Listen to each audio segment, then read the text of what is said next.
And you said you found out the day before you were going to be hosting. Walk me through that. Yeah. Well, the week before, there were two guys who were going to be splitting the hosting duties because Mhm. of their commitments at Fox already.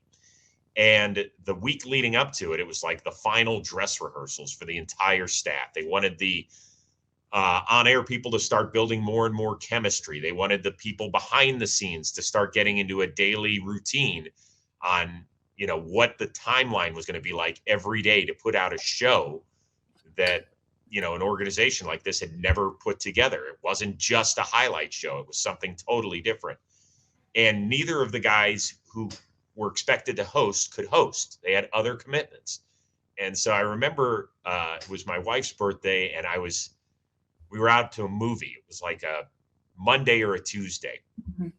And this is back in the day of pagers, everybody. And a pager is a little Mm. thing that you wear on your belt so that if your Okay. work needed to get a hold of you, they would Yes, page yes, you and yes. then you would call. I've Right. heard of those. I've heard of Well, those. Yes. Yeah.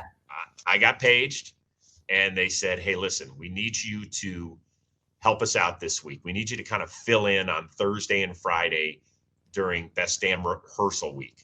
All right. And we think you could be like a good vacation fill in when neither of those Mhm. two guys are available. I said, okay. I didn't know anything about it. So I go in on Tuesday, I sit around. Wednesday, I kind of watch what's going on. And Thursday, it's my day to rehearse with the crew. And I did it. And I did it Friday. And my boss, Scott Ackerson, came up to me and he was like, we might be calling you over the weekend. I was like, Mm. okay, great. You want to call me for the weekend? Call me over the weekend. You know how to reach me. And they called me on Sunday and they said, we want you to be the host of this new show. I said, oh, okay. I really didn't think anything of it. I was like, fine, great. I'll do it. Whatever you want. I'm here.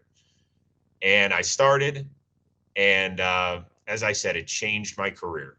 And I remember telling my wife, I was like, hey, I'm going to be pulling double duty here for a little while because I had to do Best Damn during the day when we would tape it in the middle to late afternoon. And then Mhm. at night, I would do the National Sports Report, which was Fox Sports Net's equivalent of Sports Center back in Mhm. the day. We were just short bodies. And they said, you're going to be pulling double dipping and all that sort of stuff for a while.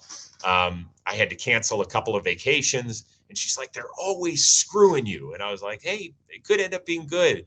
And it ended up being great.